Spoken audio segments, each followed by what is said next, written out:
కల్పన అన్నయ్య నువ్వు ఇక్కడెందుకున్నావమ్మా? ఏం చెప్పనన్నయ్య, గిరి నన్ను మోసం చేశాడు. డబ్బు నగలు అన్నీ దోచుకుపోయాడు. ఆత్మహత్య చేసుకోబోతున్న నన్ను ఆనంద్ కాపాడి ఆశ్రయం ఇచ్చారు. ఆనంద్ మాట నమ్మి వచ్చావా నువ్వు? వాడు ద్రోహి, వాడు ఆశ తోడు దొంగలు. ఇద్దరూ కలిసి నన్ను సర్వనాశనం చేశారు. దాన్ని హత్య చేయాలని ఇక్కడికి వచ్చాను. ఎక్కడ వెళ్ళిపోయింది. సీతానగరంలో వాళ్ళ మామయ్య ఉన్నారట, అక్కడికే వెళ్ళిందేమో. పద, అది ఎక్కడున్నా సరే వెతికి దాన్ని సర్వనాశనం చేస్తాను. రామ్ ఆగో. ఓహో, ఆర్టిస్ట్ ఆనంద్ గారా? అవును. కల్పన నీతో రావడానికి వీల్లే. ఆజ్ఞాపించడానికి నువ్వెవరు? ఆదుకున్న వాడిని, ఆశ్రయం ఇచ్చిన వాడిని. నువ్వేం ఆదుకోనక్కర్లేదు. తోడబుట్టిన అన్నయ్య నేనున్నాను. ఉన్నావు. చెల్లెలు ఆత్మహత్యకు సిద్ధమైనప్పుడు ఎంతలా ఉన్నాయో అక్కడ ఉన్నావు. ఆత్మహత్య చేసుకోబోతుంటే ఆపు చేసింది నేను, ఆశ్రయం ఇచ్చింది నేను, ఇప్పుడు ఆజ్ఞాపించింది నేను. అయితే ఏమంటావు? నా కంఠంలో ప్రాణం ఉండగా కల్పన తీసుకెళ్ళడానికి వీల్లేదు. అయితే నీ ప్రాణాలే ఉండవు.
కల్పన,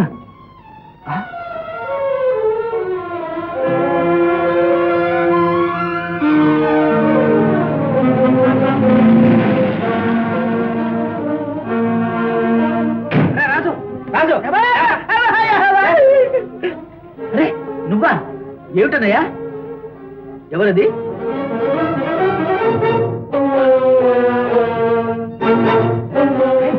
కల్పన.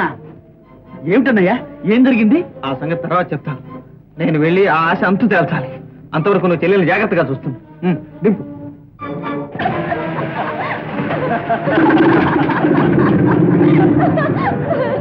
ఆశ ఎంత మోసం!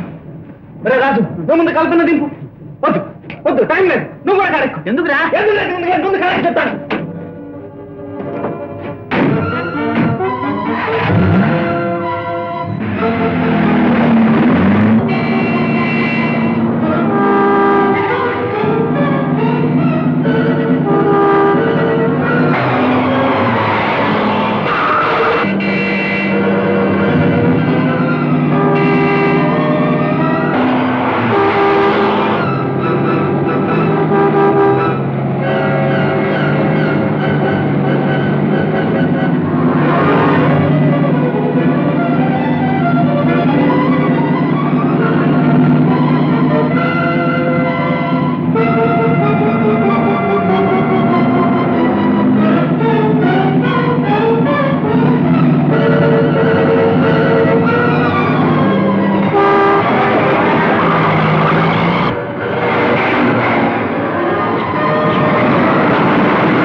నిలబడ్డారే?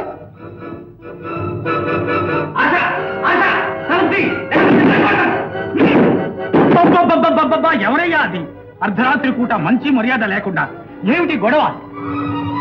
గోపాలం, నువ్వెక్కడెందుకున్నావు? అదేం ప్రశ్న? ఎవరింట్లో వాళ్ళు ఉంటారు. మోసం.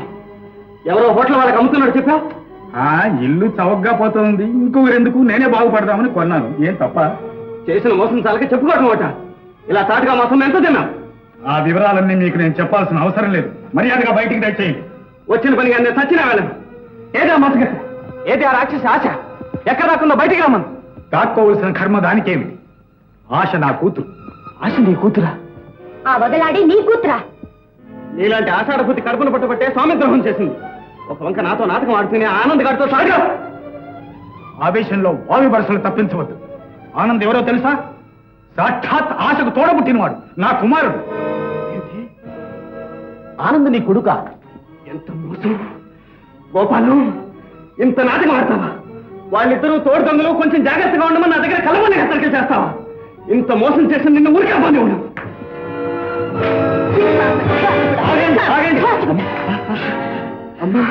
అమ్మా, ఆ మాట నీకు కనడానికి అర్హత లేదు.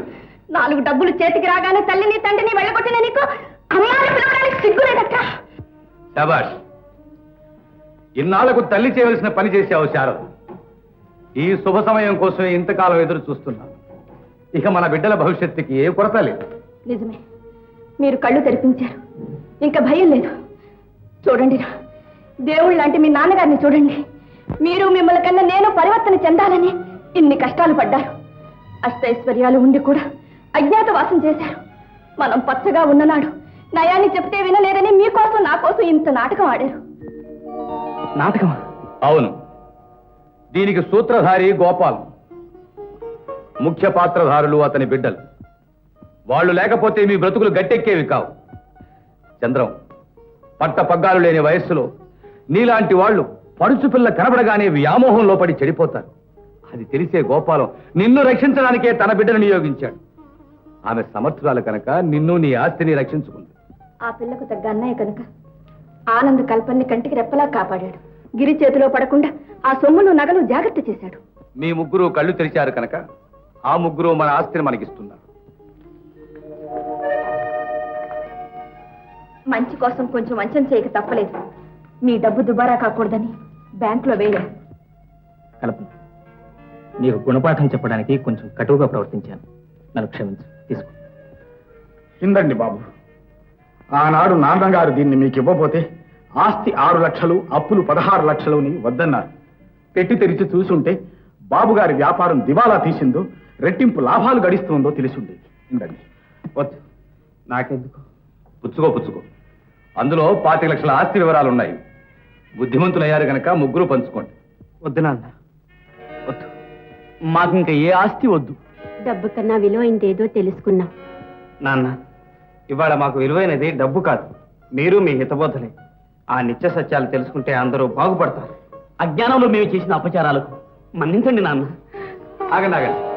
నాకు కాదు, అతనికి, గోపాలానికి మీరు క్షమాపణలు చెప్పుకోండి. గోపాలం గారు, మీలాంటి ఆప్తులు దొరకటం మా అదృష్టం. మమ్మల్ని క్షమించండి. దాందేముంది బాబు, పశ్చాత్తాపమే మనుషుల్ని పవిత్రుల్ని చేస్తుంది. మీ ఉప్పు తిన్నాను, మిమ్మల్ని సన్మార్గంలో పెట్టడం నా కర్తవ్యం. గోపాలం గారు, మా కుటుంబానికి మేలు చేసిన మీ కుటుంబానికి చేతులెత్తి. ఒరే, అలా కాదురా. ఆ 2 చేతులతో ఎడాపెడా చెంపలు వాయించుకో. చంద్రం, కల్పన చేసిన తప్పులు క్షమించొచ్చు కానీ నువ్వు చేసిన ద్రోహం మాత్రం క్షమించరాని. నేనా? నేను వీళ్ళకి ఏం ద్రోహం చేశానన్నా? వాళ్ళకి కాదు, ఈ అమ్మాయికి. రాజు, నువ్వు ఒక్కడవే కాదు, నేను కల్పన కూడా ఈ అమ్మాయికి అన్యాయం చేశావు. కల్పన ఉద్యోగం తీయించింది, నువ్వు తీరని అన్యాయం చేసి ఈ అమ్మాయిని విడిచిపెట్టు. నేను ప్రసూతి కేంద్రంలో ప్రవేశం లేకుండా చేశాను. ఈ అభాగ్యురాలు వెళ్ళిన ప్రతి చోట మన వల్లనే అపకారం జరిగింది. అయినా ఉత్తమురాలు గనక పల్లెత్తు మాట అనకుండా బాధలన్నీ భరించింది.